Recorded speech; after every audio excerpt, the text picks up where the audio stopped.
Navin Cedar at Starwood Towers, Medavakkam. Premium 3 BHLK homes at 7,999 per square feet. For more info, visit navins.in. இனிமே கண்ணை மூடிட்டு கடலை எண்ணெய் வாங்கலாம்.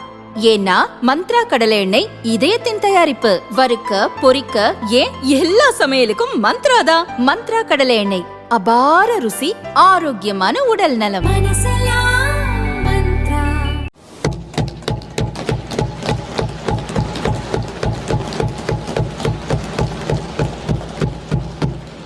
நிர்மலா சீதாராமன் தாக்கல் செய்த மத்திய பட்ஜெட் சிறு குறு நிறுவனங்களுக்கு பயனளிக்கும் பட்ஜெட்டாக அமைந்துள்ளது என திருப்பூரைச் சேர்ந்த ஏற்றுமதியாளர்கள் மகிழ்ச்சி தெரிவித்தனர்.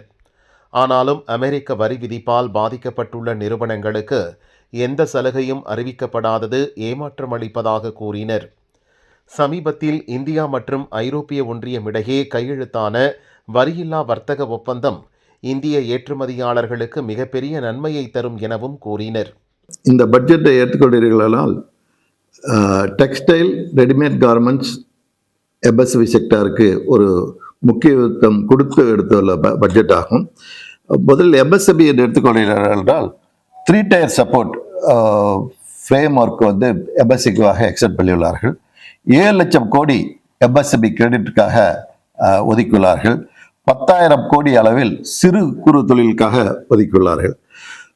எக்ஸ்பேண்டட் கிரெடிட் கேரண்டி ஸ்கீம் என்ற முறையில் எம்எஸ்எம்இ செக்டாருக்கு கிரெடிட் கேரண்டி ஸ்கீமை கொடுத்துள்ளார்கள். லிக்விடிட்டி சப்போர்ட் என்ற முறையில் த்ரெட் பிளாட்ஃபார்ம் மூலியமாக அறிவித்துள்ளார்கள். அப்பேரல் செக்டார் என்று எடுத்துக்கொண்டீர்களா, mega textile park setting up mega textile park mission என்ற முறையில், அதாவது விரைவு காலத்தில் அதை அமைக்கிற வசதியை ஏற்படுத்தியுள்ளார்கள். முக்கியமாக ஃபோக்கஸ் நேச்சுரல் ஃபைபர் அண்ட் பேர்பெட் ஃபைபருக்காக ஒரு நிதியை ஒதுக்கியுள்ளார்கள். டெக்னிக்கல் டெக்ஸ்டைலுக்கும் ஸ்போர்ட்ஸ் கோட்டுக்கும் தனியாக ஒரு நிதியை ஒதுக்கியுள்ளார்கள். இக்கோ இனிஷியேட்டிவ் என்ற முறையில் நாங்கள் எல்லாம் கேட்டுக்கொண்டது சஸ்டைனபிலிட்டி, அதாவது இஎன்ஜி லாப்ஸ் வரை இருக்கிறது, அதற்காக ஒரு ஃபண்டு வேணும் கேட்டோம். அதை கருத்தில் கொண்டு eco initiative to promote sustainable product என்ற முறையில் ஒரு ஸ்கீமை அனௌன்ஸ் பண்ணியுள்ளார்கள். ட்ரெடிஷ்னல் டெக்ஸ்டைல் கிளஸ்டருக்காக தனி ஒரு நிதியை ஒதுக்கியுள்ளார்கள். Training institute for skill development முறையில் ஒரு நிதியை ஒதுக்கியுள்ளார்கள்.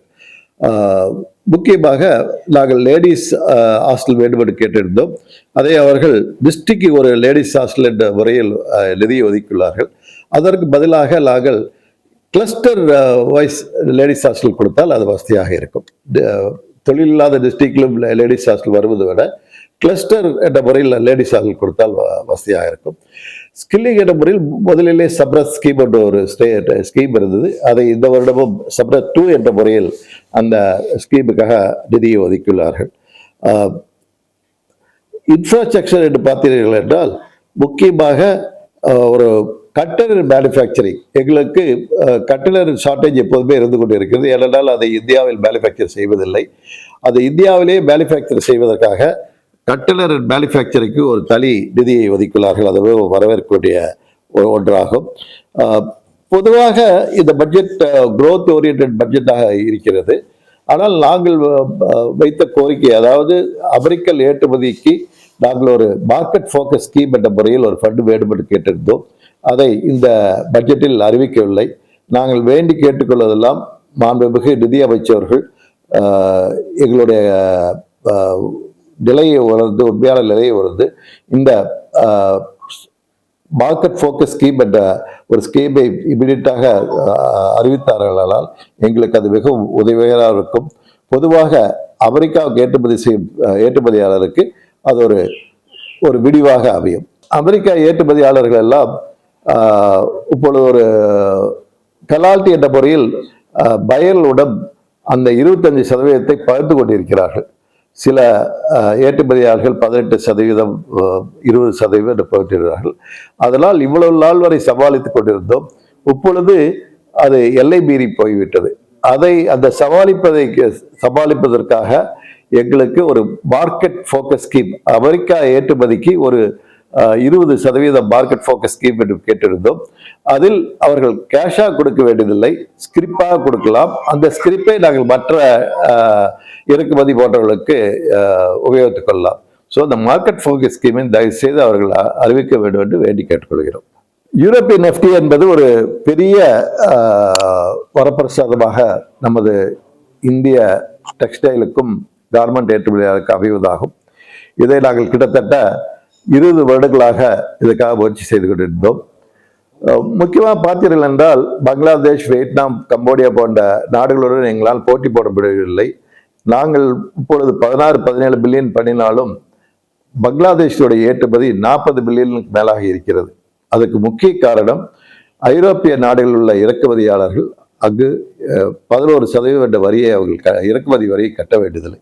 அது ஒரே காரணத்தினால்தான் பங்களாதேஷுடைய ஏற்றுமதி அதிகரித்துக் கொண்டிருந்தது. இப்பொழுது எஃப்டிஏ 27 நாடுகளுடன் ஐரோப்பிய நாடுகள் வந்ததனால் அந்த சலுகை எங்களுக்கும் கிடைக்கும். எங்களுடைய ஏற்றுமதிக்கு இறக்குமதியாளர்கள் வரி கட்ட வேண்டியதில்லை. 0 டியூட்டி என்ற முறையில் அவர்கள் வரி கட்ட வேண்டியதில்லை. நமக்கு இன்னும் என்ன அட்வான்டேஜ் என்றால் பங்களாதேஷ் எந்தவித ரா மெட்டீரியலும் அவர்களுக்கு கிடையாது. பஞ்சா இருந்தாலும் சரி, பேர்பேட் ஃபைபரா இருந்தாலும் எல்லாமே இறக்குமதி தான் செய்து கொண்டிருக்கிறோம். ஆனால் இந்தியாவை பொறுத்தவரை ரா மெட்டீரியல் ஸ்ட்ரென்த் பருத்தியாக இருந்தாலும் சரி, மேன்மேட் ஃபைபராக இருந்தாலும் சரி, பிஸ்கோவாக இருந்தாலும் சரி, நாமளே இங்கே மேனுஃபேக்சர் செய்து கொண்டிருப்பதால் நமக்கு ஒரு பெரிய அது ஒரு அட்வான்டேஜ். அதனால 27 கண்ட்ரியுடன் போட்ட ஒப்பந்தமானது ஒரு பெரிய தலையாய ஒப்பந்தம் என்று நமக்கு சொல்லலாம். அதாவது அவர்கள் சொல்வது mother of all deals.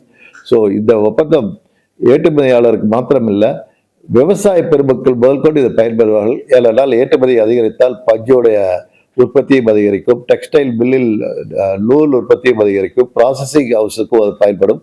So fibre to fashion என்ற முறையில் இது எல்லா வகையிலும் டெக்ஸ்டைல், கார்மெண்ட்ஸ் என்ற எல்லாவித உற்பத்தியாளர்களும் பயன்பெறுவார்கள். கண்டிப்பா இது திருப்பூருக்கு வரும் காலம் நல்லா இருக்கும். ஏனென்றால் அவர்கள் எம்எஸ்எம்இக்காக தனி கவனம் செலுத்தி நிறைய சலுகைகளை அறிவித்துள்ளார்கள். இந்த பட்ஜெட் கண்டிப்பாக திருப்பூருக்கு ஒரு வரவேற்கக்கூடிய பட்ஜெட்டாகத்தான் இருக்கும். குறிப்பாக திருப்பூர் ஏற்றுமதியாளர் சங்கத்தின் சார்பில் அந்த திட்டத்தின் வாயிலாக 15,000க்கும் மேற்பட்டோர் பயன்பெற்றிருக்கின்றார்கள். அப்படி பயன்பெற்றவர்களில் 90% பேர் பெண்கள். அவர்கள் வாழ்வாதாரமும் உறுதி செய்யப்பட்டிருக்கிறது. அந்த திட்டத்தின் வெற்றியை தொடர்ந்து தற்போது சம்ரத் 2 என்கின்ற திட்டத்தின் வாயிலாக முதலில் இருந்த திட்டத்தின் மூலமாக அந்தந்த நிறுவனங்களே பயிற்சி கூடங்களை அமைக்க வேண்டும் என்கின்ற அடிப்படை இருந்தது. தற்போது பயிற்சி கூடங்களையும் அமைப்பதற்கான தொகையையும் மத்திய அரசாங்கமே உதவுவதாக இந்த திட்டத்தின் வாயிலாக தெரிய வருகிறது. இதுவும் பெரும் வரவேற்புக்கு உரிய ஒரு திட்டம். கோவிட் காலங்களில் ஒட்டுமொத்த ஏற்றுமதி துறையும் சந்தித்த மிகப்பெரிய பிரச்சனை என்பது கண்டெய்னர் தட்டுப்பாடு. இந்த கண்டெய்னர் தட்டுப்பாடை எதிர்கொள்வதற்காக பல்வேறு முயற்சிகளை நாங்கள் செய்து கொண்டிருந்தாலும் கூட மத்திய அரசாங்கம் தொடர்ந்து இந்த பிரச்சனையை வலியுறுத்தி வந்தோம். அந்த கண்டெய்னர்களை நாம் ஏன் தயாரிக்கக்கூடாது என்கின்ற எண்ணத்தின் அடிப்படையில் அடுத்த வரக்கூடிய காலகட்டங்களை, அடுத்த வரக்கூடிய அந்த வரியில்லா வர்த்தக ஒப்பந்தங்கள் அமலுக்கு வரக்கூடிய காலகட்டங்களை மனதில் கொண்டு நீண்ட கால திட்டமாக 10,000 கோடி ரூபாய் அதற்கு ஒதுக்கி கண்டெய்னரை நாமே தயாரிக்க வேண்டும் என்கின்ற அந்த அடிப்படை ஆன திட்டம் என்பது மிகவும் வரவேற்கக்கூடிய ஒரு திட்டம். அந்த திட்டத்தையும் திருப்பூர் ஏற்றுமதியாளர் சங்கம் வரவேற்கிறது. அதுபோல தொழிலாளர்களுக்கான ஊக்குவிப்பு தொகை என்கின்ற ஒரு அறிவிப்பு வெளியாகிருக்கிறது. ஓரிரு நாட்களில் அதன் விவரங்கள் தெரியும் போது அதுவும் கட்டாயமாக ஜவுளித்துறைக்கு உதவும் ஒரு திட்டமாகவே பார்க்கின்றோம். ஒவ்வொரு நிறுவனமும் ஏற்றுமதி செய்யும் அளவிலிருந்து 1% அளவிற்கு இறக்குமதி செய்து கொள்ளலாம் என்கின்ற வரம்பை தற்போது 3% உயர்த்தியிருக்கின்றார்கள். அப்படி உயர்த்தும் போது ஏற்றுமதிக்கு தேவையான ஆடைகளுக்கு தேவையான லேபிள், அக்சசரிஸ், டேக் போன்ற பொருட்களை இறக்குமதி செய்வதற்கு ஒரு நல்ல வாய்ப்பாக இதை பார்க்கின்றோம். போட்டித்தன்மை இருக்கக்கூடிய போட்டி நாடுகளுடன் போட்டித்தன்மையை இது கொஞ்சம் இலகுவாக்கும் என்ற ஒரு கருத்தையும் நாங்கள் பார்க்கின்றோம். அதே போல ஒரு நிறுவனம் இறக்குமதி செய்யக்கூடிய ஒரு இயந்திரம் என்பது பழுதாகிவிட்டால் அதை இங்கே சரி செய்ய முடியாவிட்டால் இறக்குமதி செய்ய நாட்டிற்கே திருப்பி அனுப்ப வேண்டிய ஒரு சூழல். அப்படி அனுப்புவதற்கு காலவரம் என்பது 6 மாத காலம் என்பதை தற்போது 1 வருடமாக உயர்த்தி இருப்பது ஒரு வரவேற்கத்தக்க ஒரு அறிவிப்பாக பார்க்கின்றோம். 5 பல்கலைக்கழகங்களை அறிவித்திருக்கின்றார்கள். திறன் மேம்பாட்டிற்கான இந்த பல்கலைக்கழகங்கள் நாடு முழுவதும் இருக்கக்கூடிய உற்பத்தி கேந்திரங்களுக்கு அருகில் அமைய வேண்டும் என்கின்ற எதிர்பார்ப்புடன் அந்த அறிவிப்பு வெளியாகிறது. நிச்சயமாக தமிழ்நாட்டிற்கு ஒரு பல்கலைக்கழகத்தை நாம் கேட்டு பெற வேண்டும். மத்திய அரசிடம், மாநில அரசும் சரி, எங்களை போன்ற சங்கங்களும் இதை வலியுறுத்துவோம். அப்படி வலியுறுத்தும் போது அப்படி ஒரு பல்கலைக்கழகம் தமிழ்நாடு பெருமை என்றால் அந்த பல்கலைக்கழகம் திருப்பூர் அல்லது கோயம்புத்தூருக்கு இடையில் அமைய வேண்டும். அப்படி அமைப்பெறும் போது இங்கு இருக்கக்கூடிய சிறு குறு நடுத்தர நிறுவனங்களுக்கு திறன் மேம்பாடு மட்டுமல்ல, திறனான ஒரு தொழிலாளர்கள் மட்டுமல்ல, இடைநிலையில் இருக்கக்கூடிய அந்த மேனேஜ்மெண்ட் ஸ்டாஃப் உள்ளிட்டோர் கிடைப்பதற்கான பெரும் வாய்ப்பையாக அதை பார்க்கின்றோம். அந்த திட்டத்தையும் பெண்களை மையப்படுத்தி அறிவித்திருக்கின்றார்கள்.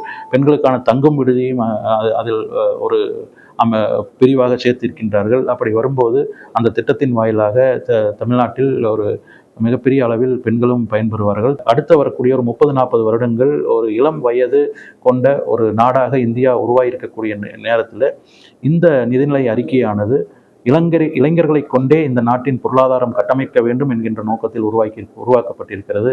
அந்த வகையிலே இந்த நிதிநிலை அறிக்கையை திருப்பூர் ஏற்றுமதியாளர் சங்கம் வரவேற்கிறது.